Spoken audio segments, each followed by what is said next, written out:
Muy bien, ya estamos aquí reunidos nuevamente con eh, Juan Bustamante, con Jalil Bárcena, para continuar con la última y tercera parte de nuestro webinar de Convergencias Sagradas, estos vínculos que existen entre el budismo y el sufismo.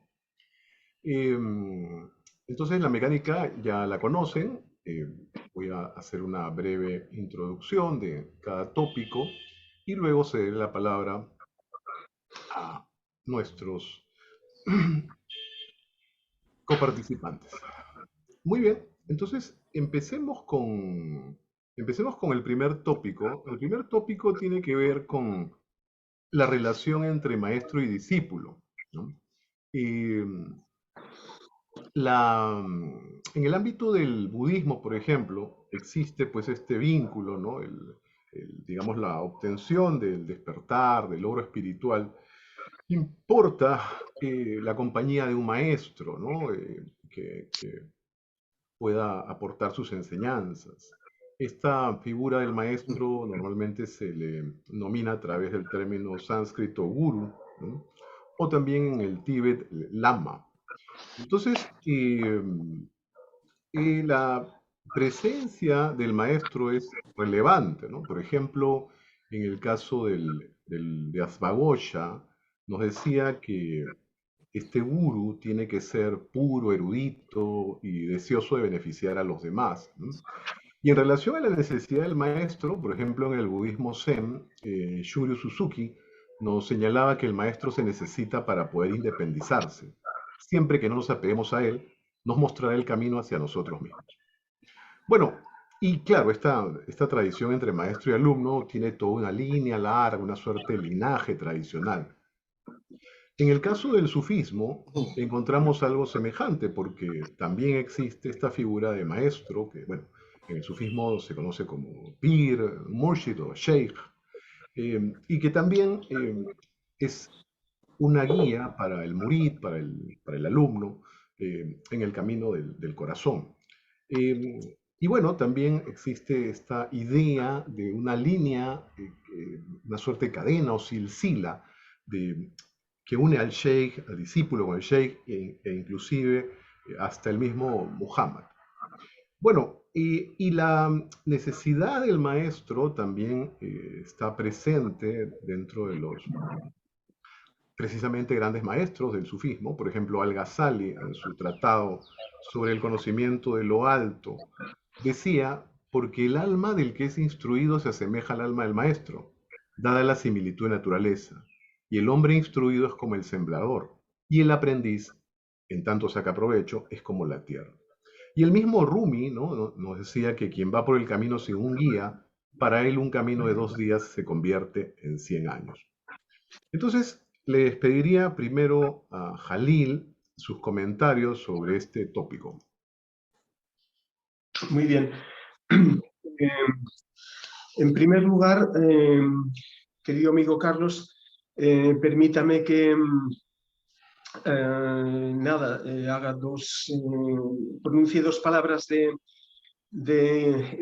introductorias, en primer lugar, para agradecerle a usted y a nuestro amigo Juan, en fin, este nuevo encuentro. La verdad es que está siendo muy gratificante. Aquello que empezó como un primer encuentro, diríamos un poquito largo, que se nos fue de las manos. Ahí ya vamos por el tercero y último. Y bueno, quiero agradecerles a ustedes estos encuentros, por supuesto que sí, y también agradecer, es curioso esto, a las personas que nos van siguiendo y que, bueno, he recibido pues en fin, algún mensaje y en fin, celebro que estén teniendo un cierto interés entre las personas que lo están visualizando. Por lo tanto, vaya mi agradecimiento a ustedes por lo grato, diríamos, de estos encuentros. Bueno, yo creo que efectivamente estamos ante un tema importante muy bien introducido, como siempre, por nuestro querido amigo Carlos, efectivamente. En el caso del tasawuf, en el caso del sufismo, vamos a escuchar después atentamente qué nos dice Juan, pero evidentemente nos hallamos ante lo que podríamos decir una senda iniciática. Desearía que se entendiese bien, efectivamente, esta palabra, iniciática, en el sentido de que efectivamente requiere de una iniciación y requiere de un contacto humano, de un contacto, como acostumbra decirse en la propia tradición sufí, un contacto de corazón a corazón, de pecho a pecho. Quizás me atrevería a decir que toda tradición íntegra tiene esta relación, pero insisto, después Juan nos ilustrará a propósito del budismo o de los distintos budismos. Por lo tanto, podríamos decir en primer lugar que no existe dentro de la tradición islámica en general y en concreto, más en concreto de la tradición sufí, no existe el autodidactismo. El autodidactismo. Hoy en una época como la nuestra de YouTube, de Internet y de YouTube, que tantas cosas nos arregla, que tantas cosas nos arregla, no nos vamos ahora a poner catastrofistas, pero efectivamente uno no se introduce, no se inicia en la senda del tasawwuf a través de un tutorial de YouTube, a través de un tutorial de YouTube, ni tampoco a través de los libros, a pesar de que los libros evidentemente son importantes. Por lo tanto, me atrevería a decir que tomamos el conocimiento de los corazones de los hombres, de los seres humanos, de esas personas, diríamos, que previamente ya han estado iniciadas y que podríamos decir que esta cadena, efectivamente, esta sílsila, como muy bien pronunciaba nuestro amigo Carlos, en principio debiera de ser una garantía de una cierta autenticidad. En principio debiera de ser una garantía, pero toda regla evidentemente tiene sus excepciones. Yo, si me lo permiten, me atrevería a mencionar una ley coránica, está en la Zora número 36, la ley es la 21, permítame que lo cite en árabe, pero inmediatamente voy a traducirlo para todos ustedes. Ittabi'u man la yas'alukum ajran wa hum muhtadun. Sigan a aquellos que no les pidan nada a cambio y que estén bien guiados. Por tanto, aquí nos marca un poquito, diríamos, dos características de lo que podría ser también esa relación maestro y discípulo. El maestro, en principio, debiera de ser alguien que no deseara nada de nosotros, nada de las personas, salvo, diríamos, nuestro despertar, por decirlo así, nuestra conducción en la senda del amor, pero que no deseara nada nuestro. Por lo tanto, la enseñanza que ofrece el maestro debería de ser una enseñanza basada en la pura donación, en la pura gratuidad. Y la segunda característica, que estén bien guiados. Yo me atrevo a decir también que estén bien guiados y que, por lo tanto, que estén insertos dentro de esa sílsila, de esa cadena, que permite una cierta garantía de legitimidad y de conocimiento. Pero, insisto, toda regla tiene sus excepciones. Hoy en un mundo como el nuestro también a veces se nos hace difícil discernir quién está guiado o no. A veces nos cuesta un poquito discernir esto. Por tanto, también sería importante ofrecer algunos criterios de verdad, eso que cuando estudiábamos en términos teológicos se nos decía, ¿no? ¿Qué criterios de verdad, es decir, qué criterios qué pruebas de autenticidad podríamos encontrar? Insisto yo, una de ellas creo que es esta: el maestro ha de ser respecto al discípulo una persona totalmente desinteresada. Es cierto también, y en alguna sesión anterior ya salió, esta es la norma, pero también es cierto que a través de la senda sufí han transitado personas que no han tenido un maestro de carne y hueso. Los conocemos como, dentro del tasawwuf, como tradición Uwaisi, en referencia a un personaje histórico, permítanme que brevísimamente dos apuntes sobre él.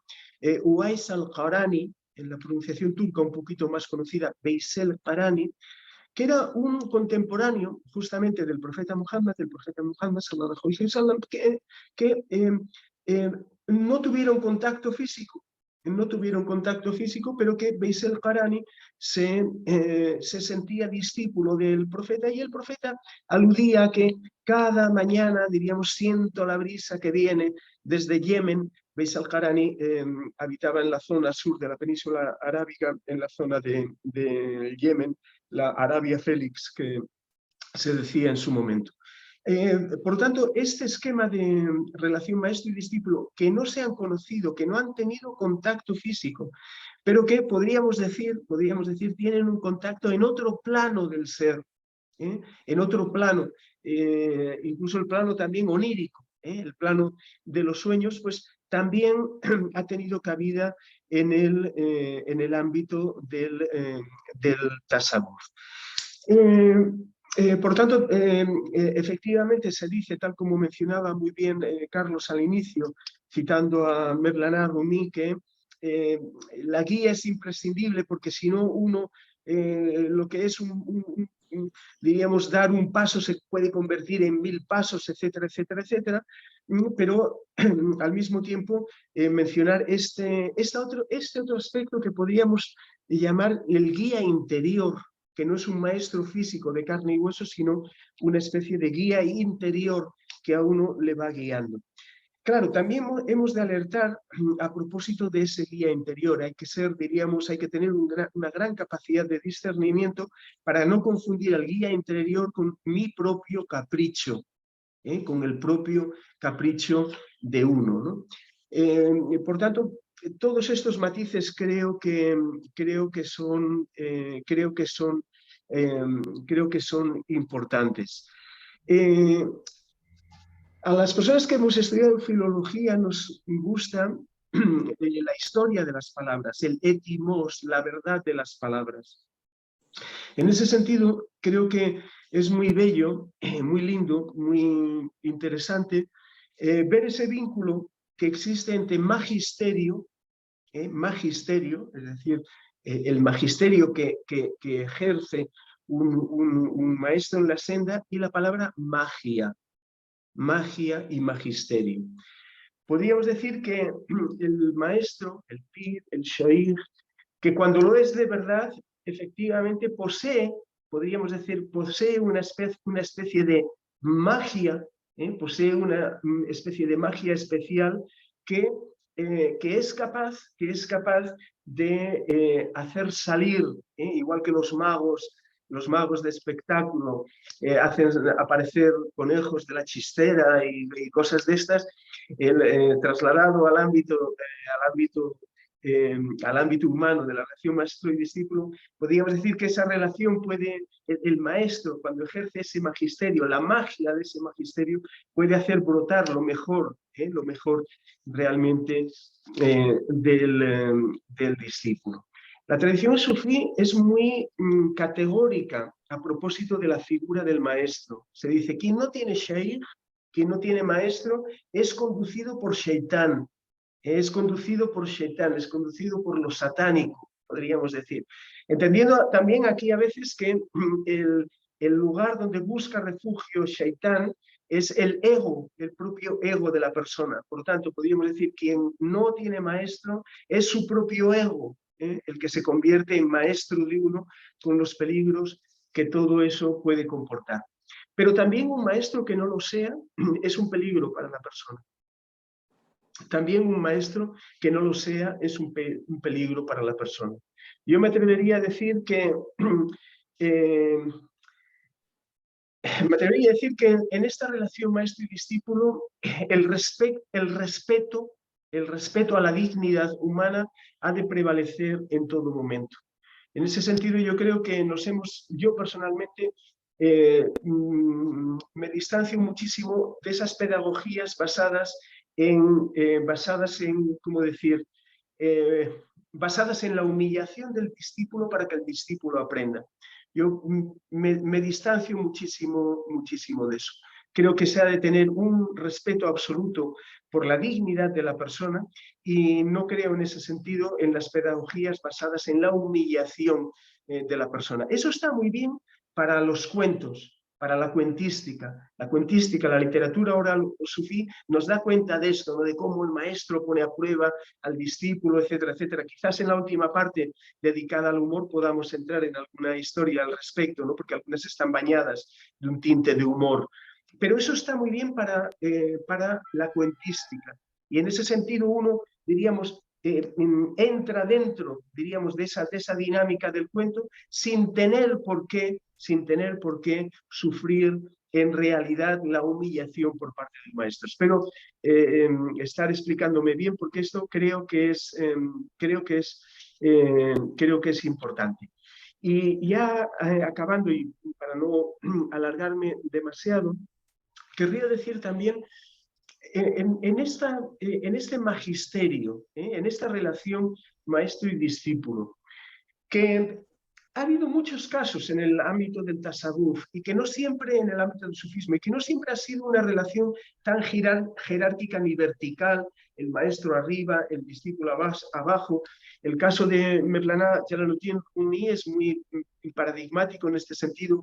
Él llama a esa relación tan particular, le llama relación handami, es decir, dos personas que comparten el mismo aliento, que comparten el mismo instante y el mismo aliento. Por tanto, sitúa esa relación en un plano un poquito más horizontal.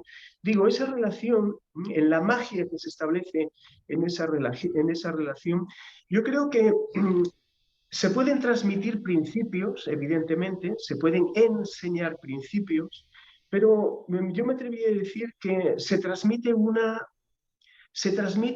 algo mucho más sutil. Se transmite una educación que a veces, una cortesía espiritual incluso. Me atrevería a decir que también se transmite una baraka, que diríamos tradicionalmente, es decir, toda una fuerza movilizadora. Por tanto, se transmite algo que no se transmite a través de las palabras, que se transmite también a través del silencio, a través de la presencia. Yo me atrevería a decir que un maestro cuando lo es de verdad, es un receptáculo de presencia. Todo en él es presencia. Yo me atrevería a decir que el maestro, por lo tanto, revela, transmite, contagia algo que proviene de otro orden de la realidad y que tiene experiencia de eso. Y que eso que proviene de otro orden de la realidad no siempre tiene por qué ser transmitido a través de la palabra. Creo que eso es muy importante en esta relación. Y por último, ahora sí, también me atrevería a decir que, como en todo, yo creo que hay una gradación. Hay maestros que pueden señalarnos la montaña, que han visto la montaña, utilizando la montaña como metáfora, ¿no? de la senda espiritual y del camino interior. Hay maestros que nos pueden conducir hasta la montaña, hay maestros que nos señalan dónde está la montaña, hay maestros que han visto la montaña. Y me atrevería a decir que hay maestros con mayúscula que no hablan de la visión de la montaña, sino que hablan desde la montaña, que ellos mismos son ya cima, que ellos mismos son montaña. Por tanto, también me atrevería a decir que hay una gradación. Y ahora sí, por último, respecto a estas palabras que el amigo Carlos utilizaba, Shaykh, Pir, Sheikh en árabe, maestro, efectivamente, ha dado en castellano jeque, pero tiene otras connotaciones, o la palabra persa Pir, ambas son maestro, efectivamente, pero ambas las podríamos traducir literalmente, y es el primer sentido, como viejo, o mejor aún, como persona de edad.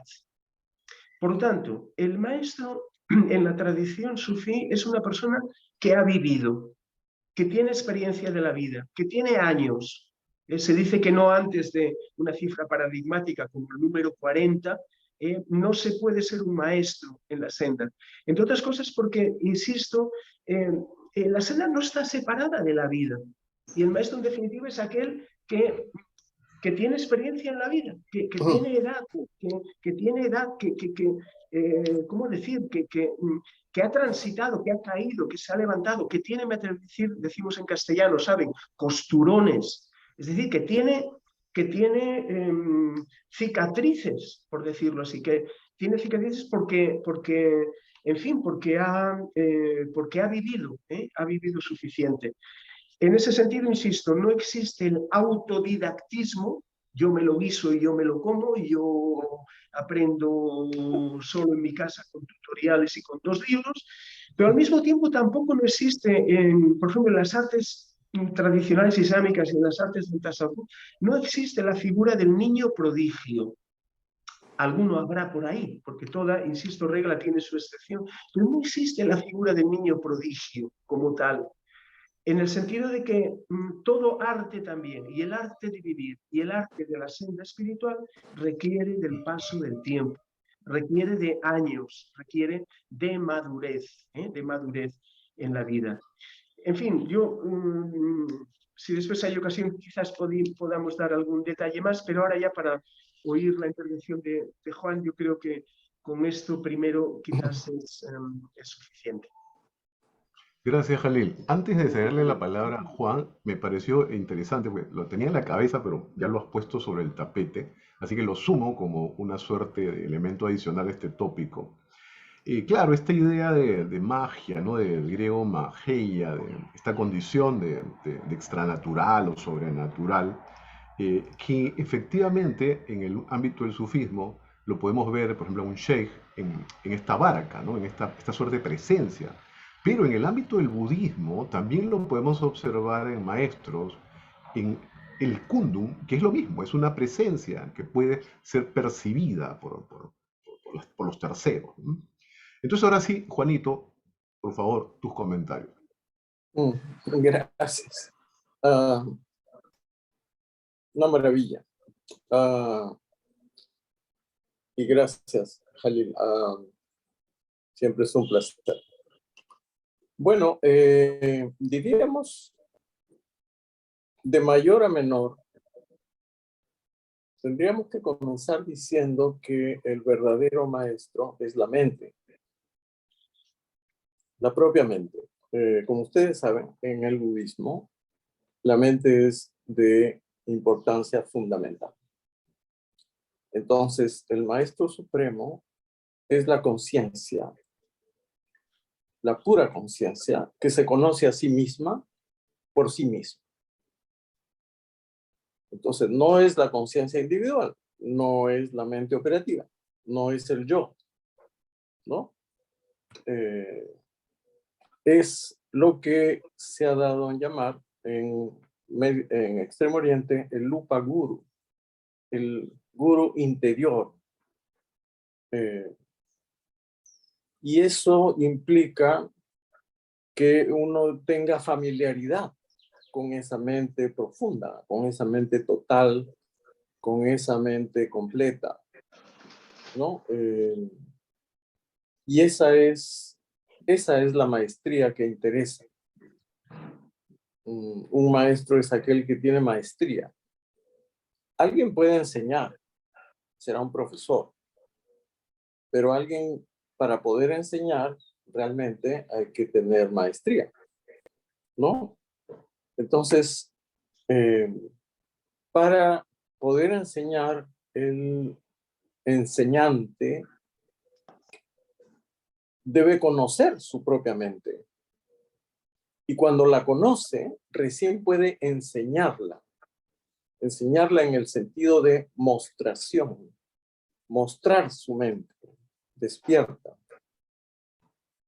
Y eso es la presencia, ¿no? Esa es algo que supera las circunstancias, ¿no? Esa conciencia clara no está en el tiempo, no está en las circunstancias, no está en la anécdota. Se encuentra al maestro en lo profundo del corazón. Y el corazón, como ustedes saben, es una metáfora para la mente. Cuando uno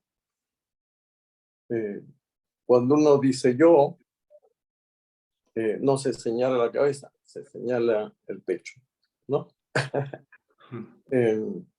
Entonces, esta es la mente natural, la mente en su estado natural. Hemos puesto tantas cosas artificiales, ¿no?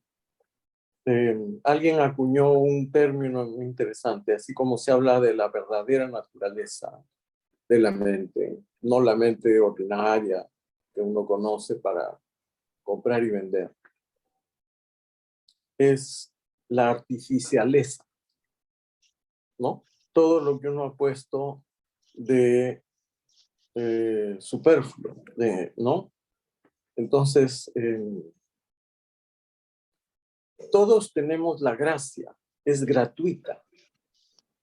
La mente es gratuita, ya la tenemos. Entonces, en esa mente, si se conoce bien su funcionamiento, la mente misma enseña y enseña que nada permanece en la mente. Todo es fluctuante, todo es sutil. Entonces, estamos más allá de una doctrina que uno aprende en los libros o en los tutoriales. Me pareció muy simpática esa referencia. Ahora, al comienzo es necesario, me parece, un maestro, alguien que realmente tenga maestría de su propia mente. Y de repente, como persona, puede hacer que tenga sus errores como ser humano, sus defectos, pero conoce la pura conciencia impersonal. Y eso es lo que enseña. Eso es lo que muestra. Introduce, entonces se habla de la introducción directa. El papel principal de un maestro en la tradición más alta del budismo, que es el Dzogchen, es aquel que introduce a la visión y que nos muestra la mente espaciosa, silenciosa. Esto se ha dado en todas las tradiciones. Me hace acordar a propósito del sufismo. Me acuerdo mis primeras lecturas hace más de 50 años de René Guénon, que hablaba la diferencia entre iniciación y realización, ¿no? Alguien puedes iniciarte en algo, pero tienes que realizarlo, ¿no? Y hablaba también de los irregulares, ¿no? Los que tienen la gracia, porque es gratuito. Y entonces me hace pensar en Ramana Maharshi, por ejemplo, que un día cayó desmayado y cuando despertó sabía todo. Era un chico de escuela, medio ignorantón, y de repente sabía todo, porque todo estaba ya en la mente, ¿no? Entonces, en un instante, se muestra la mente en su claridad y se ve que lo que uno atribuía a su propia dimensión limitada se desvanece, se libera.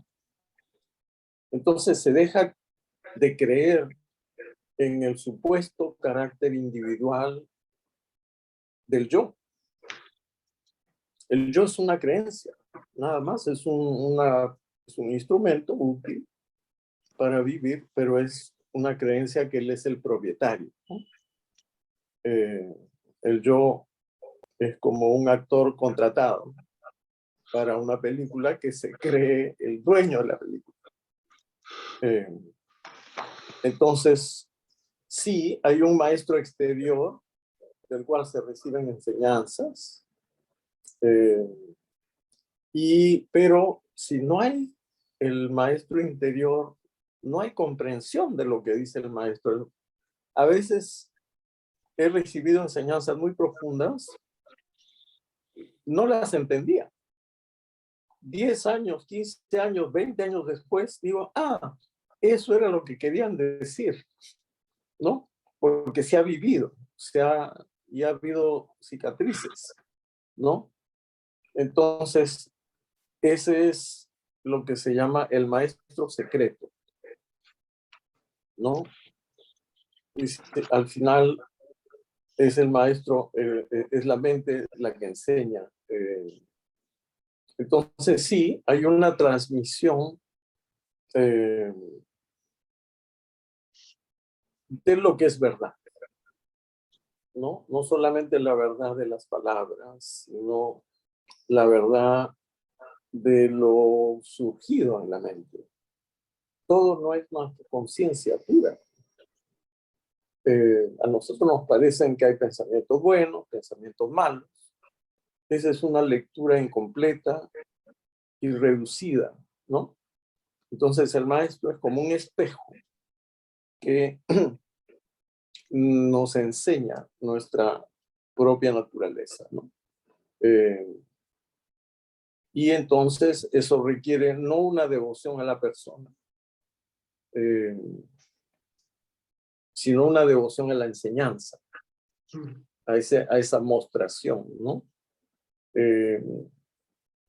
Porque si no, si es a la persona, se deifica a una persona que la cual puede caer después en extremos y abusar de los discípulos, ¿no?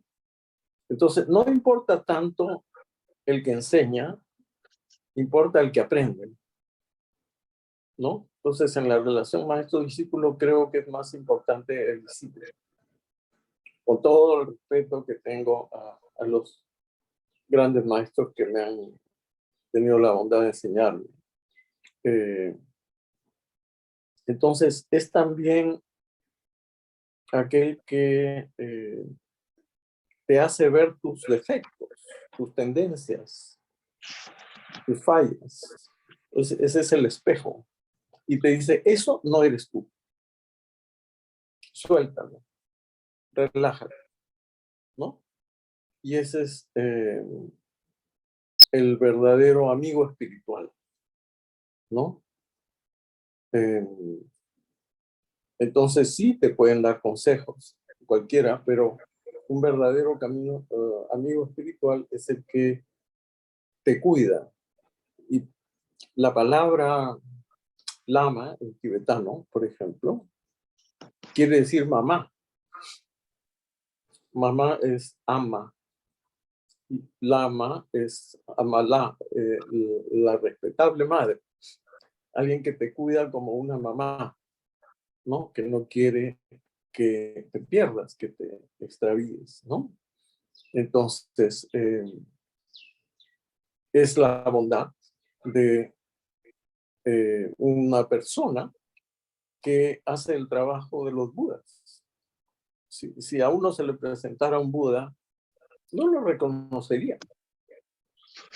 Pero viene un ser humano que te habla en nombre de esa claridad y va entrando, ¿no? Va entrando la luz, ¿no?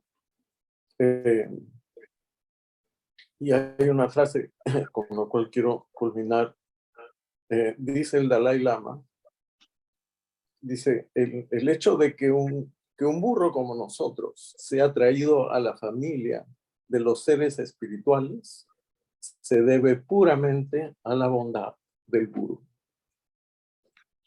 Así que, con mucho respeto por los burros.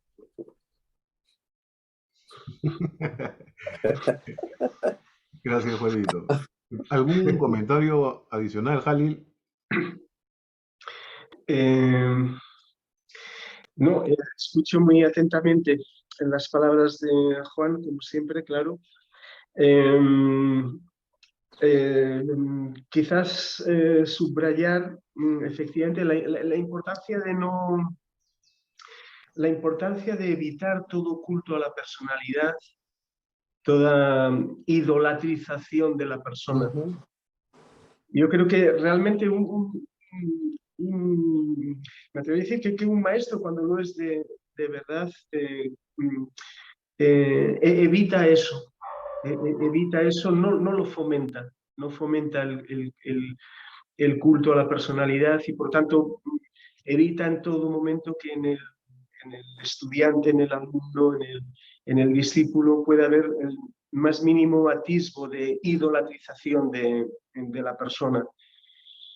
Por otro lado, me atrevería a decir también que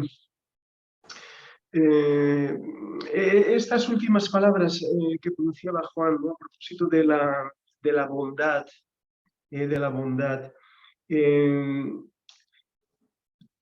yo también, y si puedo hablar en primera persona, pues siempre hablamos en primera persona, pero si puedo hablar más autobiográficamente, me atrevería a decir que la humildad es lo que a veces uno más ha valorado de esas personas que uno considera maestros. Teniendo en cuenta también algo importante, yo creo, un gran sabio sufí decía que si uno es consciente de su humildad, eso es arrogancia. Por lo tanto, esa humildad que no es consciente de sí misma. Insisto, ¿no? Si tú eres consciente de tu humildad, eso es arrogancia, eso no es humildad, ¿no? Por lo tanto, yo destacaría en las personas que a mí personalmente más me han ayudado e impactado también la grandeza de esa humildad, humildad. Por otro lado, también hay que decir lo siguiente, todavía espiritual, ¿no? Y en ese sentido tampoco el tasawuf, el sufismo, es ajena a eso. Tiene sus estructuras, tiene sus, como decir, tiene sus organizaciones también, tiene sus formas de sistematizar algunas cosas. Y a veces algunas personas, diríamos, los consideramos maestros porque forman parte, diríamos, dentro de una estructura, dentro de una, por ejemplo, dentro de una tariqa, es decir, dentro de una hermandad. Pero yo me atrevería a decir que no solo el formar parte de una estructura o no solo el formar parte o tener, diríamos, un título, con todo el respeto, no solo tener un título dentro de una jerarquía, a uno le podemos atribuir la palabra muchísimo más grande de maestro. Yo creo que en ese sentido también no hemos de confundir el ocupar un cargo, que en muchos casos incluso, y en la historia tenemos casos que hemos visto y que hemos estudiado, digamos, una cierta burocratización de lo sagrado, una cierta burocratización de lo sagrado. En ese sentido, diríamos, bien, debiéramos distinguir un poquito también, ¿no?, la figura del maestro. Y esta bondad, ¿no? La bondad parece que es una virtud tan tradicional y que en estos tiempos es muy maltratada, ¿no? Porque a la persona bondadosa a veces se la confunde como si fuese una persona tonta, ¿no? Y creo que hemos de rescatar el valor de la bondad, el valor de la humildad. Y en ese sentido, insisto, esa relación maestro y discípulo ha de basarse en esos principios y ha de basarse sobre todo en un principio de libertad mutua.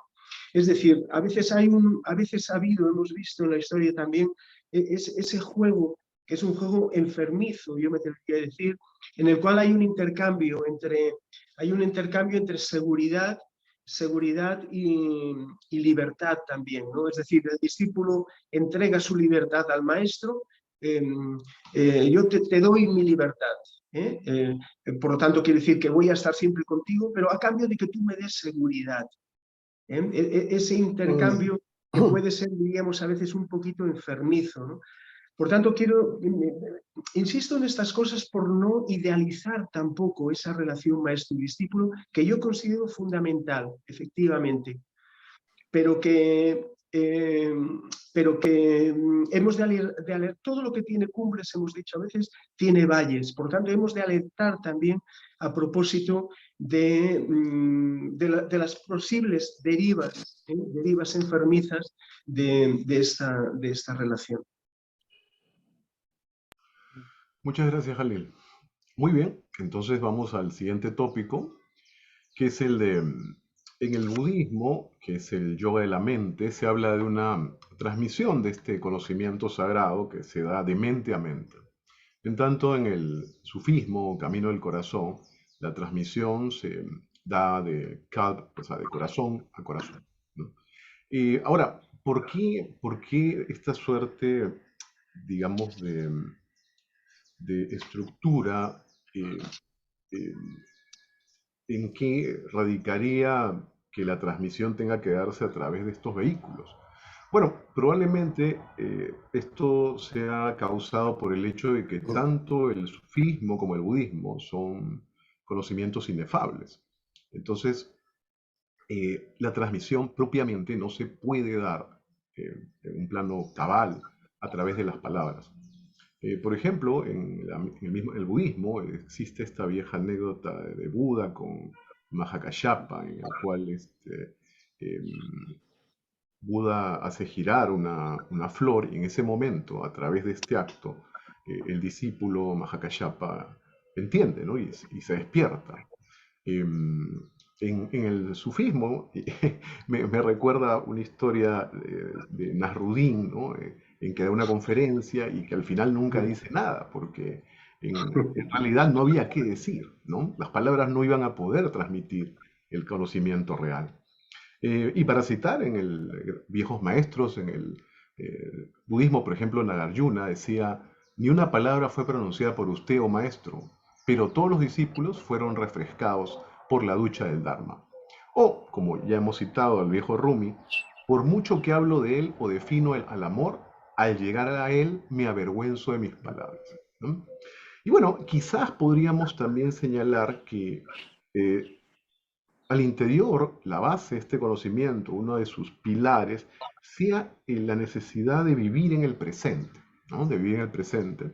Por ejemplo, en el budismo, el viejo Dilgo Khyentse Rinpoche nos recordaba que simplemente sumergirse directamente en la meditación en el momento presente, con todo el ser libre de excitaciones, aburrimiento, excitación, eso es iluminación, ¿no? Y en el sufismo, algo que va a sonar semejante, el Sheikh Al-Ekber, Ibn Arabi, nos decía, el ser humano es el hijo de su instante. No te basas en lo que pasó en tu tiempo ni en lo que está en tu futuro, aunque puedas tener la intención de algo en el futuro y desear buenos resultados de algo pasado. Estás presente en este momento, no en el pasado ni en el futuro. Muy bien, entonces en este caso ahora te diría primero sus comentarios a Juanito. Mm. Sí, bueno, en realidad creo que las enseñanzas más profundas que he recibido han sido en silencio, pero ha sido un silencio elocuente, ¿no? Porque la transmisión se hace posible porque hay una identidad entre iguales. Digamos, no es que el discípulo tenga el mismo nivel de experiencia que el maestro. Por supuesto que no, ha vivido menos. Pero la mente original no es diferente entre ambos, ni en el maestro ni en el discípulo. Ambos tienen la mente original, solo que el maestro está más familiarizado con ella, vive en ella, es la montaña, como decía Jalil. Habla desde la montaña. Y entonces la deja ver. Ha tenido que quitarse el yo, ¿no? Recuerdo una enseñanza que pude asistir de este maestro que ha citado, Carlos Dilgochense. Meditábamos y yo veía su cara y su cara cambiaba. No físicamente, pero como que todos los personajes del mundo pasaran por su rostro, ¿no? No era nadie. no era él, ¿no? Era algo más allá de él, ¿no? Entonces, sí, la transmisión puede ser indirecta o indirecta, directa o indirecta, ¿no? Indirecta es a través de las palabras o a través de los símbolos. Yo muestro un símbolo, ¿no? Por ejemplo, si yo muestro este objeto, es una esfera de cristal, y digo, así es la mente, ¿no? La mente adopta el color de lo que está detrás, pero es cristalina. Entonces, eso es un símbolo. Pero si el que enseña está en un estado cristalino y silencioso, esa es la transmisión directa, ¿no? Y aquel que se abra y elimine sus resistencias, su dureza, su estructura, ¿no? Entonces, también se cae su rostro y se encuentran, se descubre la identidad, ¿no? Que hay la identidad primordial antes de que naciera, ¿no? Entonces, la transmisión de mente a mente es debido a que toda dualidad es ilusoria. No hay dos. Ahí no hay nadie que transmite y nadie que reciba. ¿No? Ahora, uno al comienzo está bloqueado, está cerrado, está con ruido en la mente, ¿no? Es como en este momento, en todo el mundo, están llenas, el espacio está lleno de ondas de radio y de televisión y de celulares, etc. Pero si yo tengo un aparato que sintonizo esa transmisión, logro ver el canal tal o la emisora de radio tal, pero la emisora está transmitiendo 24 horas, solo que yo no estaba conectado. Entonces tengo que desconectarme del yo para conectar con la emisora, ¿no? Entonces, ahí se ve, es una magia, es casi una poesía, ¿no? Un poema transmite más que a veces 1000 palabras, ¿no? Entonces, no hay hay textos, hay razonamiento, hay una lógica, incluso el budismo posee un sistema de lógica refinadísimo, mucho más exquisito y complicado y sofisticado que los sistemas de lógica modernos occidentales. Pero no es por ahí. Eso ayuda a quitar las barreras, ¿no? Sí, pero la visión es una percepción directa con lo que ya eres. Entonces,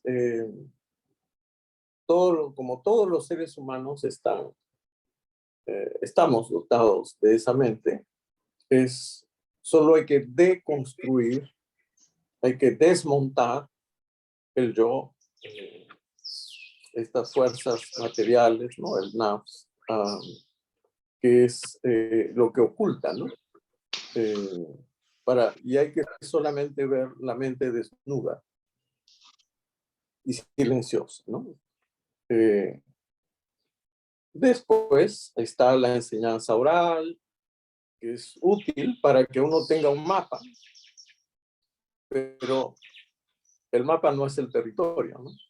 Tengo que viajar y tener heridas. Heridas porque me caigo, porque me saltan, porque pierdo. Y entonces voy dejando caer la carcasa, ¿no? La estructura. Y entonces recién un día algo se quiebra y de repente uno entiende lo que estaba ahí, pero no es una relación de causa-efecto. O sea, no es debido al karma, ¿no? A la acción, sino porque si la transmisión estuviera sujeta a un acto, podría perderse a través de otro acto. Entonces no habría realidad alguna, ¿no? Sería algo postizo, se ha puesto, ¿no? Entonces esa es la transmisión directa, ¿no? Sin estructura, sin protocolo. Esto podría proponer. Gracias, Julito. Jalil, por favor. Sí, antes yo creo que cuando hemos hablado de maestro y discípulo, un poquito hemos hablado ya sobre transmisión mente a mente, transmisión de corazón a corazón. Creo que un poquito hemos hablado. A ver, en el caso del sufismo, del tasawuf, ¿cómo decir? Evidentemente estamos hablando de otro tipo de palabra, de otro tipo de palabra.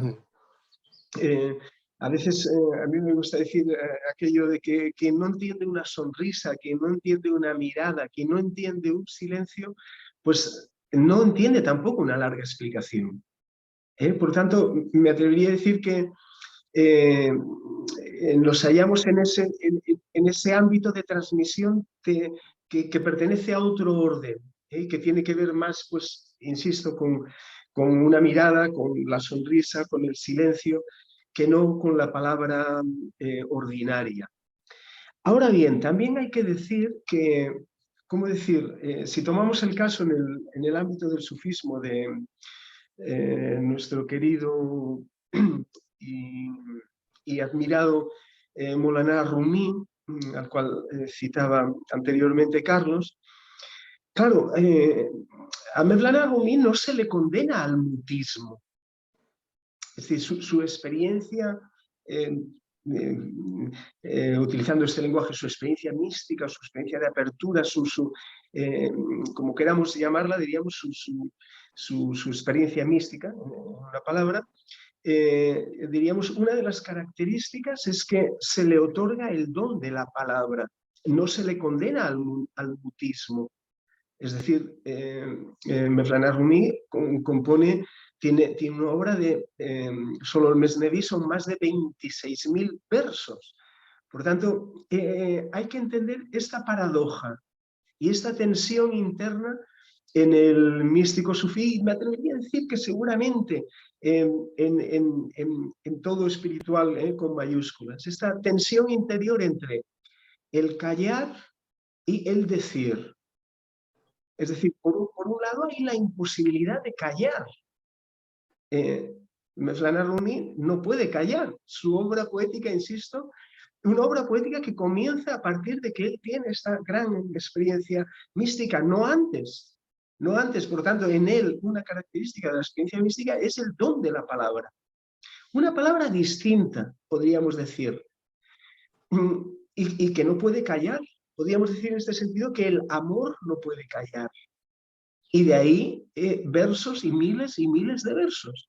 Y la paradoja en él es que uno de sus nombres, esto es típico del tasawuf, sobre todo del sufismo turco y del sufismo persa, el autor tiene un seudónimo, un nom de plume, que diríamos en francés, es decir, y que habla de sí mismo en tercera persona, y esto lo coloca en el último dístico de las odas místicas. Bien, uno de esos seudónimos, podríamos decir, o nombre de escritor que utiliza Rumi justamente es silencio, Khamush. Es decir, de la palabra al silencio. Y esta es la tensión interior que yo creo que vive Mevlana Rumi y que viven tantos místicos, entre dos imposibilidades. La imposibilidad de callar, porque el amor no puede callar, la luz necesita, diríamos, iluminar, pero al mismo tiempo la imposibilidad de decir, es decir, el lenguaje ordinario se queda corto. Y en ese sentido también hemos de ver cómo en el ámbito de la mística sufí, del tasawwuf, los grandes maestros, Mevlana Rumi en primer lugar, me atrevería a decir, Ibn Arabi también, por supuesto, son grandes forjadores del lenguaje. Por lo tanto, existe esta paradoja. Por un lado, la palabra ordinaria no les sirve, pero por otro lado, diríamos, son personas que utilizan la palabra y de forma torrencial. Había un orientalista, un islamólogo francés, Louis Massignon, estudió sobre todo a Mansur Hallaj, un gran poeta que yo he tenido la osadía, quizás debía decir, de haber traducido al catalán y al castellano. Él hablaba de la palabra dada, palabra dada. Es decir, la palabra del místico en este sentido me atrevería a decir que no es una palabra que nace de su elucubración mental, de eso solamente seguramente Juan se puede expresar mejor y tal, pero que no es una palabra que nace, diríamos, de la mente ordinaria, sino que es una palabra dada, dada. Es una palabra que efectivamente pronuncia el místico sufí, pero que no le pertenece. En ese sentido tiene algo de palabra revelada, ¿no? Como si, diríamos, pasara a través suyo, pero que en sí no le pertenece, ¿no? Y por eso es otra palabra, me atrevo a decir, que pertenece a otro orden. Y en ese sentido, por eso hablamos de maestros, por eso hablamos, y por eso distinguimos, yo me atrevo a decir, sé que esto es un poco polémico, pero me voy a atrever a decirlo. En la tradición euroamericana, por decirlo así, en la tradición europea, de la filosofía europea, tenemos grandísimos pensadores. Tenemos una tradición filosófica importantísima que llega hasta nuestros días, pero, perdón, me voy a atrever a decirlo, pero nuestra tradición carece de maestros, con el problema que eso comporta.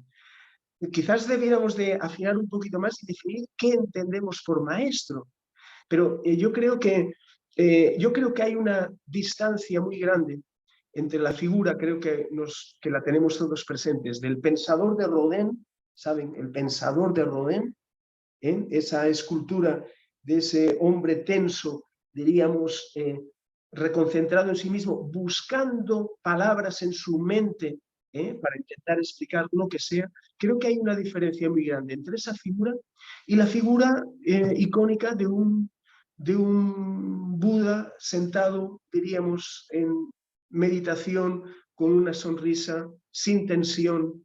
Creo que hay una distancia muy grande entre esas dos figuras.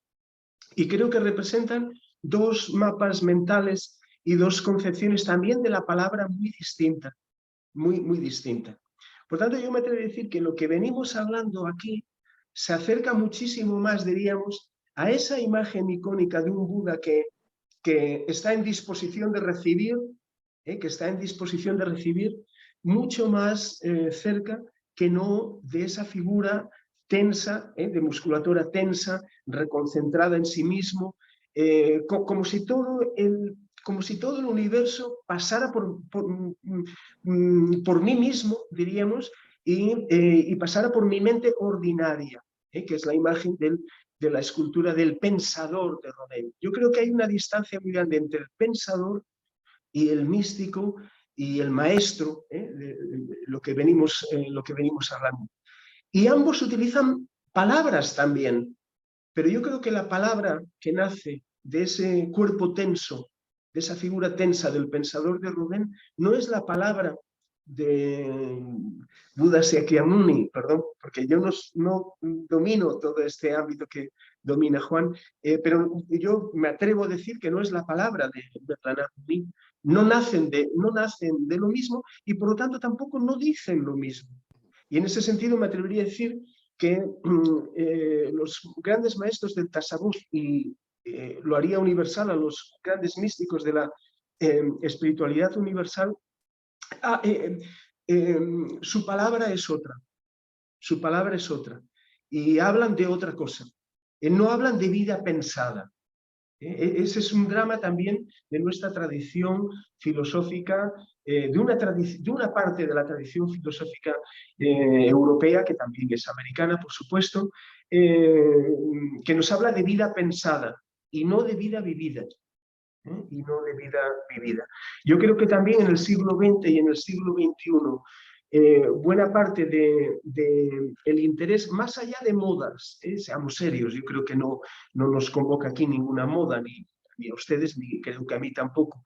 Más allá de las modas orientalistas y todo esto, yo creo que el interés sincero de buena parte de nuestra población europea o americana por algunos maestros, diríamos, de otras tradiciones, sea de la tradición budista, sea de la tradición islámico-sufí, etcétera, etcétera. Ramana Maharshi mencionaba antes Juan también, es porque necesitamos algo más que el pensador de Rubén. Y nuestra tradición, que insisto, ha dado grandes pensadores, pero carece de maestros de vida, que al mismo tiempo eso es una expresión también europea y que yo creo que la podemos rescatar, euroamericana, ¿no?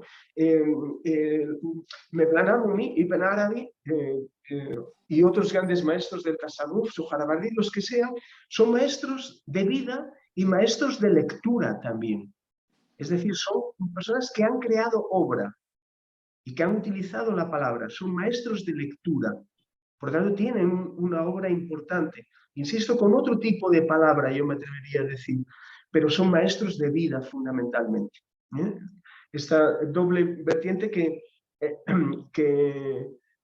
cuando se une, diríamos, ahí hay una magia muy, muy especial, en el maestro de vida y el maestro de lectura. Muchas gracias, Jalil. Ustedes. ¿Alguna precisión, Juanito? Sí, el Buda decía, nunca enseñé nada.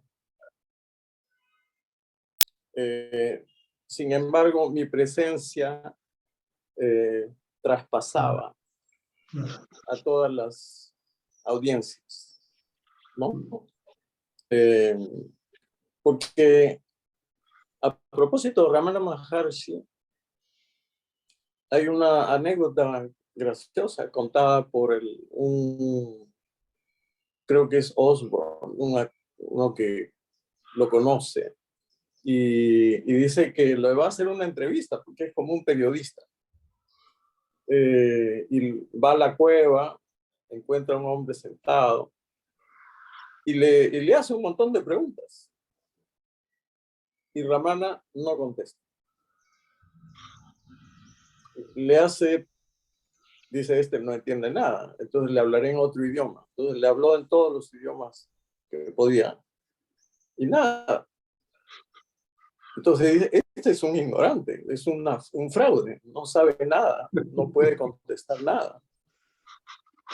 Y entonces, pero notó que él, sus palabras, sus preguntas se iban tranquilizando, su interés en saber, su sed, comenzaba a calmarse. Y entonces él también se queda callado, porque él no tiene más que preguntar. Y entonces ahí comienza a sentir esta influencia, esta presencia, esta transmisión en silencio, ¿no? Eh, y entonces creo que a veces uno está en presencia de algún sabio porque, su silencio dice más, ¿no? Y si uno queda en silencio, su mente dice más, ¿no? Así que habría que aprender a callar. Uno que como profesor tengo que hablar tanto, ¿no?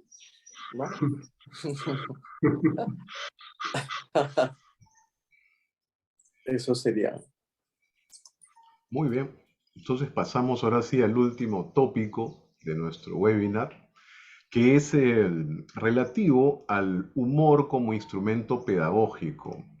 Claro, como se venía indicando, estas dificultades que importa la transmisión del conocimiento sufí, como también budista, precisamente en ambos caminos de alquimia espiritual, emplean el humor para superarla, porque el humor permite liberarte pues, de los límites lógicos, de esa mirada siempre reducida, no obsesiva, rígida. Em, entonces, en el caso, por ejemplo, del sufismo, en el Zen, en el budismo Zen, existe esta figura del koan, ¿no? Que es precisamente una historia que no tiene lógica al parecer, ¿no? Por ejemplo, un koan reza así. Un día el segundo patriarca Huike visitó a Bodhidharma. ¿Para qué has venido?, le preguntó Bodhidharma. Mi mente no está pacificada, ayúdame a pacificarla, respondió Huike. Tráeme tu mente y te la pacificaré. No puedo encontrar mi mente, dijo Huike, asombrado. Correcto, dijo Bodhidharma. Ya he pacificado tu mente. Otra, cuando a Sun Chan le preguntaron qué es el Buda, él respondió, 3 libras de lino. Este tipo de expresiones también existen en el sufismo, estas expresiones de éxtasis o shadhiyat, ¿no? Por ejemplo, Abu al-Hussein al-Nuri en una ocasión recibe una gran herencia, ¿no?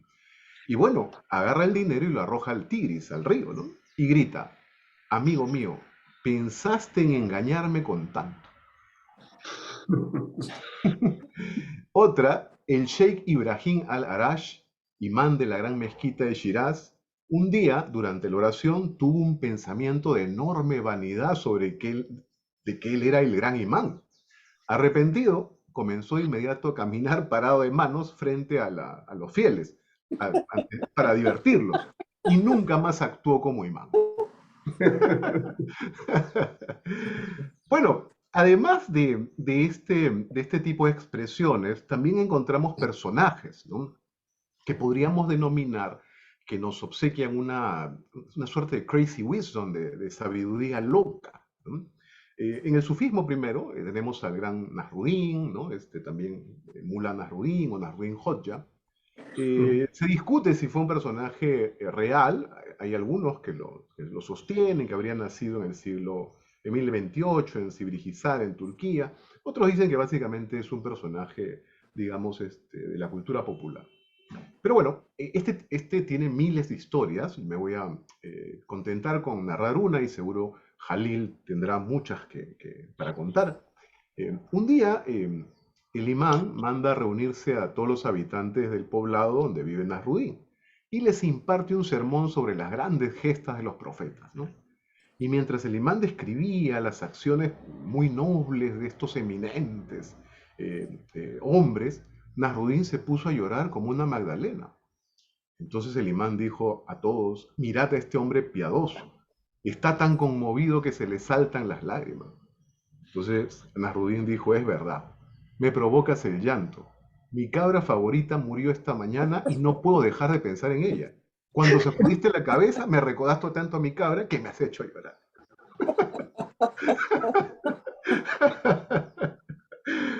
Bueno, y en el sufismo, así como en el sufismo, en el budismo también encontramos personajes semejantes. Por ejemplo, en el budismo Chan tenemos al loco Yi o Abad Yi o Jigong, que es un personaje del siglo XII, habría nacido en Hanzhou en la época de la dinastía Song. Y bueno, sus historias tradicionales también también están teñidas de este humor, ¿no? Por ejemplo, un día se cuenta, el monje Jigong estaba en un pueblo, en el templo de Linjing, y siente, porque en el caso de Jigong sí, las historias indican que tiene una suerte de poder sobrenatural. Entonces siente que la montaña va a caer sobre el pueblo. Entonces Jigong agarra y comienza, porque estaba a lo lejos del pueblo, comienza a gritar y a manotar, ¿no? A hacer golpes de mano. Y la gente que lo ve dicen, ese monje loco otra vez con sus tonterías, y nadie le hace caso. Entonces, ¿qué hace Jigong? Como había una boda en el pueblo, entra, levanta a la novia, se la echa al hombro y sale corriendo. Bueno, entonces el novio alarmado va tras Jigong. Los invitados a la boda corren tras Jigong. Y luego de repente todo el pueblo persigue a Jigong. Y cuando cruzan, digamos, las puertas del pueblo, en ese momento cae la montaña y destroza el pueblo, pero todas las personas se salvan, ¿no? En el budismo Zen también tenemos un personaje, Ikkyu Soyun, es un personaje del siglo XV, real, ¿no? Que muy joven alcanzó el despertar, ¿no? Cuando su maestro le ofrece un certificado, ¿no? Dice la tradición que lo rompe. Amaba las bebidas y las mujeres, y se dice que llevaba una espada de madera en una funda espléndida para evidenciar la inutilidad del Zen monástico convencional. Tiene varios poemas, me permito recordar algunos. Por ejemplo, dice uno de ellos, ¿no? 10 años en burdeles sin poder agotar el deseo. Me impulsaron a ocupar estas montañas vacías y valles profundos. Ahora, apartado por las nubes los placeres a un mundo de distancia, todavía me irrita el oído este viento en los pinos sobre mi cabeza. Otro, en este mundo nos arrastramos, defecamos, dormimos, nos levantamos. Así vivimos. ¿Luego qué? Morimos. También, finalmente, existe en el budismo del Tíbet un personaje que es Drukpa Kunli, del siglo XV. Este personaje, también histórico, propugnaba pues que se podía alcanzar la iluminación a través del sexo y defendía el consumo del alcohol. Tiene también algunos versos interesantes. Por ejemplo, uno de ellos dice: en un templo sin techo de pagoda y paredes sin frescos, se reclina un lama sin generosidad. Yo, Drukpa Kunli, sin ninguna reputación como traficante de estiércol, canta esta canción de alabanza sin rima. Al elefante sin conciencia le coloco incienso sin olor, ofrecido por un ayudante sin voto. Y quizá uno mucho más interesante, otro poema dice: para ser monje uno debe estar en armonía con la disciplina monástica. En cuanto a eso, es algo muy difícil de conseguir. Esos tipos de túnica amarilla sin ningún voto me dan ganas de vomitar. No quiero ser así. Y para ser un yogi realizado, uno debe haber realizado la verdadera naturaleza de las cosas. En cuanto a esos farsantes que no se han dado cuenta de que son como las cosas, de cómo son las cosas en realidad, estos farsantes son como burros cubiertos con pieles de leopardo. No tienen esencia interior. Yo mismo, por un sentimiento de vergüenza, no puedo usar el atuendo del yogi. Muy bien. Entonces, primero le pediría a Jalil ahora sus comentarios sobre este tópico. Bueno, llegamos al final de nuestro conversatorio, el punto último, y nuestro querido amigo Carlos nos ha... Ya lo dijo todo. Querido, sí, ya nos quitó todo. Sí. Nos ha querido obsequiar con un poco de relajo, podríamos decir, añadiendo este último punto que es sobre el humor y que también, efectivamente, amigo Juan, también ha resumido Carlos, que yo me atrevería a decir que continuara, que continuara por ahí. Bueno, muy bien. Nuestro último punto, y no por eso menor, Efectivamente, existe en la literatura, sobre todo en la literatura oral, quizás en el ámbito del sufismo, este gusto por los cuentos, por las historias sapienciales teñidas de humor, un humor especial. Es cierto que a veces es un humor, me atrevería a decir, coánico, en el cual resuena un poquito, diríamos, seguramente ese humor inteligente de los koan del budismo zen, en tanto que sirven para romper la lógica ordinaria, etcétera, etcétera. Pero yo me atrevería a destacar que a destacar y a subrayar que no solo es el uso del humor como instrumento pedagógico, que es también la utilización como instrumento pedagógico mayoritariamente en el tasawwuf, en el sufismo, de la música y también de la poesía. Y música, poesía y literatura oral, sapiencial, humorística, yo me atrevo a decir que tienen algo en común. Y es que llegan a tocar, pues esto, llegan a tocar fibras íntimas de la persona que no se tocarían de otro modo. Hay una distinción muy grande, yo me atrevo a decir, entre el tratado teológico y la poesía mística. Hay una distancia muy grande. Tenemos la impresión muchas veces que el tratado teológico, que a los ensayos teológicos les ha pasado la historia y el tiempo por encima, pero en cambio la poesía latente de tantos místicos sufíes y otros continúa viva hoy en el siglo XX y en el siglo XXI, ¿no? y nos nutrimos de ella.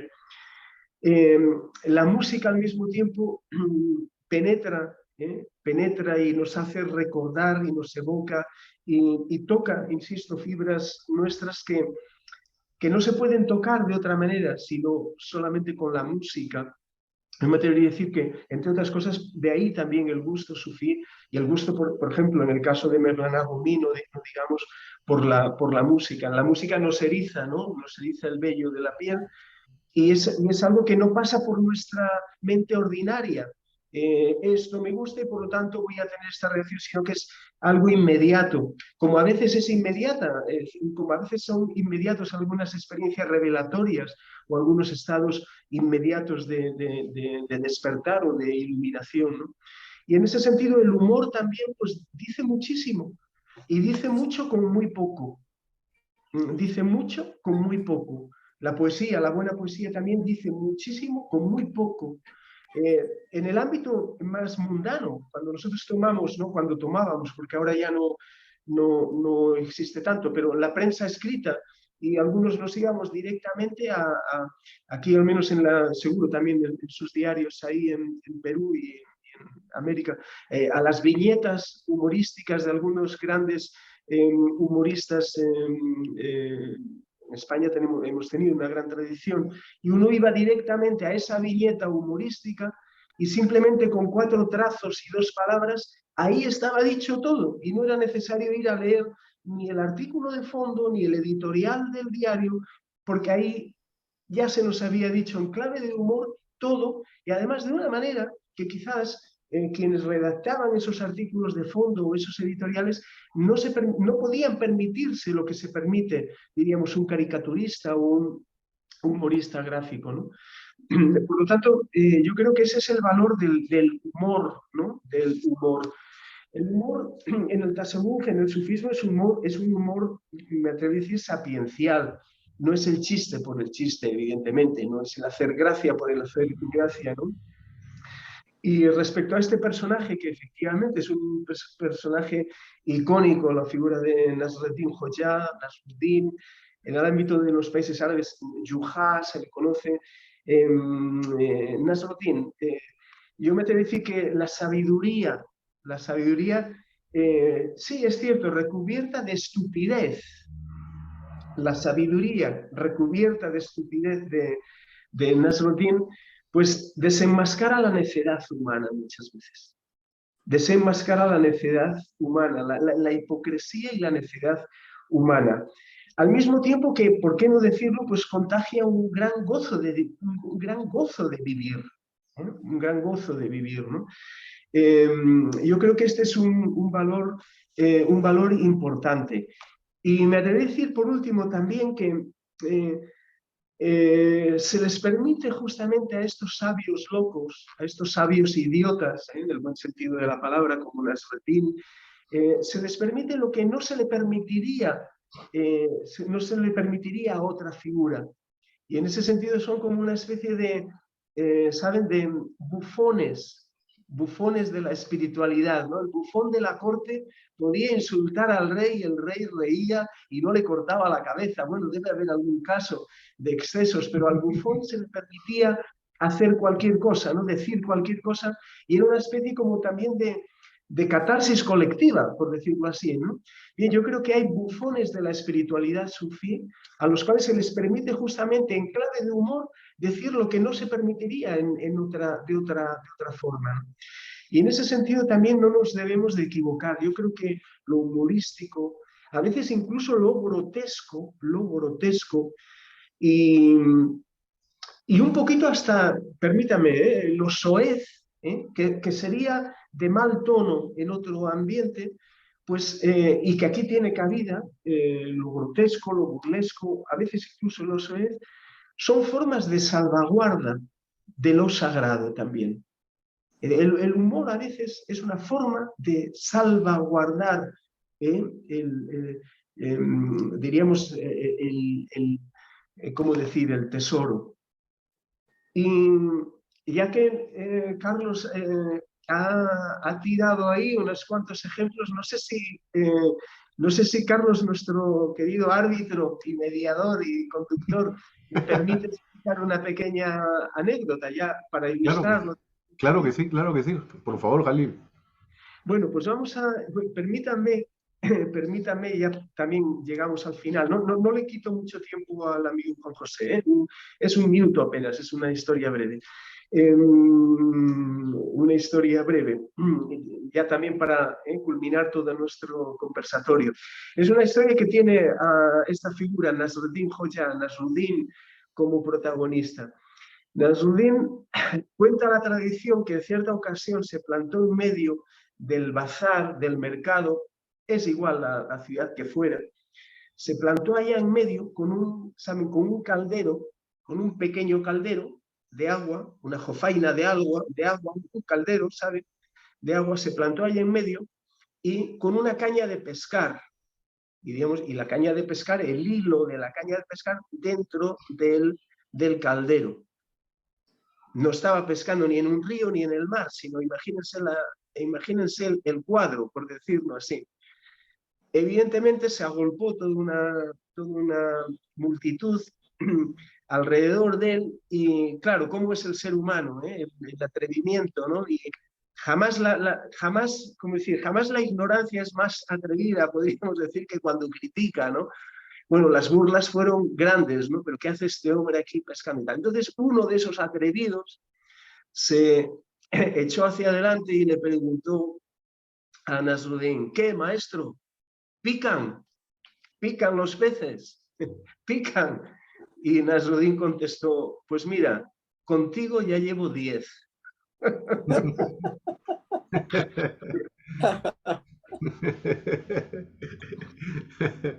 Estupendo, estupendo. Bueno, y ya que estamos con las historias de Nasruddin y la mencionamos cuando señalé esto de lo inefable, mencioné la historia, pero la cuento rápidamente para quienes nos están escuchando. Esta historia de Nasruddin y su conferencia, ¿no? Resulta que a Nasruddin, ¿no? Es un mula conocido, así que las gentes de un pueblo habían escuchado de él y dicen: vamos a invitarlo a que nos dé una conferencia, así que lo van a buscar. Pero Nasruddin, pues como no sabía qué demontres iba a decir, y no voy a la conferencia. Y tanto insistieron, mandaron pues a los notables del pueblo, que ya al final el pobre mulá dijo: bueno, vamos. Se para ahí ante el pueblo y comienza diciendo: ¿saben ustedes de qué voy a hablar? Y la gente dice, no, no, no, no sabemos. Bueno, si no saben que esta es una vergüenza, me largo, no, no, no puedo dar una conferencia a gente de este tipo. Y se va corriendo. Y bueno, entonces los del pueblo dicen, este es un sabio, ¿cuánta necesitamos beneficiarnos de su sabiduría? Lo van a buscar nuevamente. Y Nasruddin no quería, otra vez lo convencen, casi a las patadas lo llevan al pueblo. Y bueno, entonces Nasruddin se vuelve a subir y pregunta, ¿no? ¿Saben de qué voy a hablar? ¿No? Y bueno, esta vez dicen, sí sabemos. Bueno, entonces como saben, ¿para qué estoy acá? Y se larga corriendo. Claro. Entonces, ¿no? La gente del pueblo ya se quedó, están con lágrimas de emoción de poder coger a este erudito y sus conocimientos sagrados. Entonces, otra vez mandan a los notables para que lo convenzan. Nasruddin se negaba, pero bueno, ahora sí, arrastrándolo se lo llevan al pueblo. Pero esta vez habían preparado de antemano un grupo iba a decir que sí sabía y otro grupo que no sabía. Entonces Nasruddin nuevamente se para y pregunta, ¿no? ¿Saben de qué voy a hablar? Entonces un grupo dice, sí sabemos, maestro. Y el otro grupo dice, no sabemos, maestro. Nasruddin dice, bueno, los que saben le explican a los que no saben. Y salió corriendo Exacto. como alma que lleva el diablo.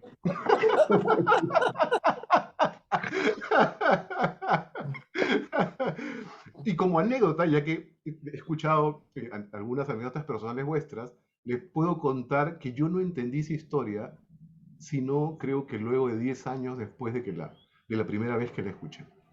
Claro, las historias de Nasruddin tienen una, ¿cómo decirlo? Tienen una suerte de mensaje superficial, pero luego hay todo un mensaje, que ya no vamos a entrar a eso, un mensaje sagrado muy, muy profundo.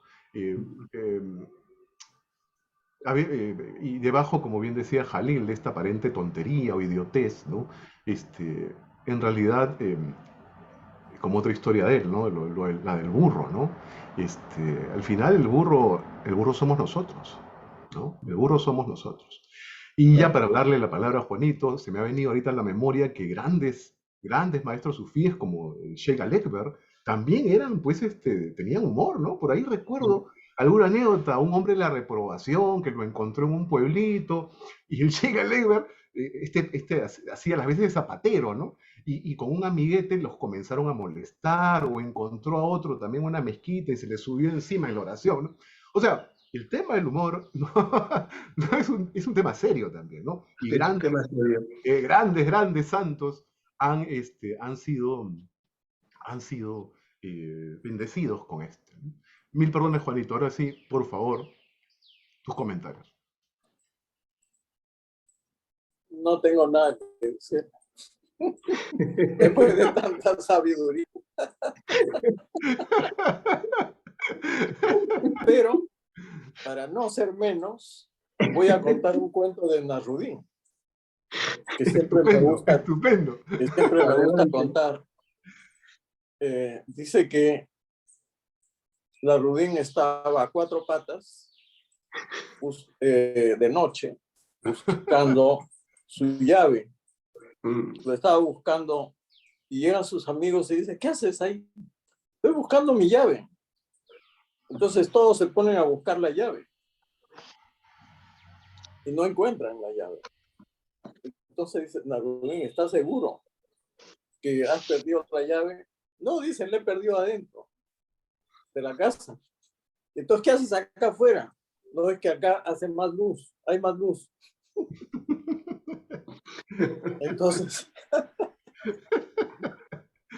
eso también tiene varios sentidos, ¿no? Claro. El humor es polisémico, ¿no? Tiene muchas...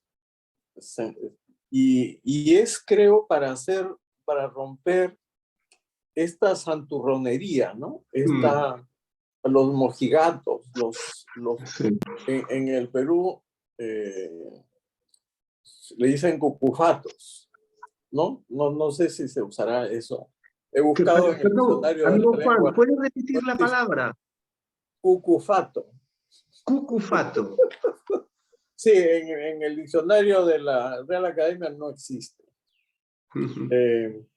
Pero es como, dice que es como si la enseñanza sin humor sería un cadáver viviente. algo muerto, ¿no? Como tuviera una seriedad de vida o muerte. Y que si no entiendes, te van a matar si te equivocas. Bueno, hace rato estaríamos muertos. Así que este muerto ahora está en silencio. Muchas gracias. Gracias, Juanito. ¿Algún comentario adicional, Jalil? No, ahora recordaba esta palabra. Hay un cantautor español que cantaba una canción que empezaba diciendo San Cucufato. Lo buscaré porque quizás tenga algo que ver con este sentido que le daba Juan. No, me parece muy importante esto último que ha mencionado Juan, no lo de su silencio, que es muy importante, sino anteriormente, exacto, romper la santurronería, la mojigatería,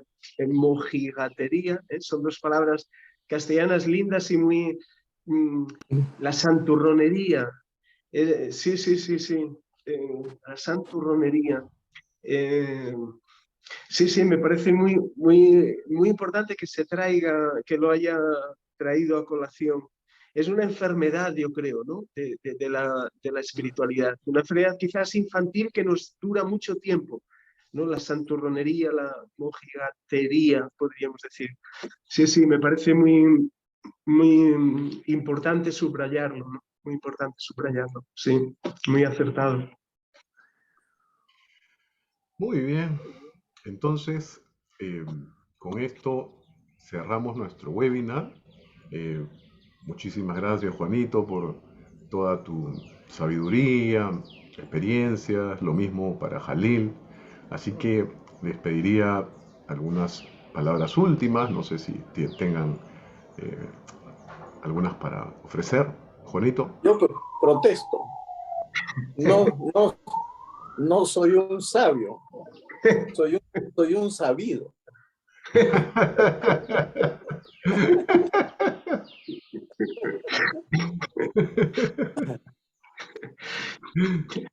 Lindo, amigo Juan, también esto.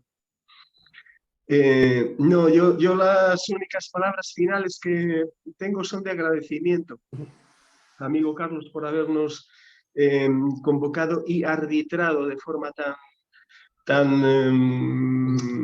deliciosa y tan acertada y tan sutil, y permitiéndonos aquí al amigo Juan y a mí explayarnos ahí y conduciéndonos muy acertadamente. Y a Juan también un gran placer haber compartido y haber escuchado muy atentamente su sabiduría sabida.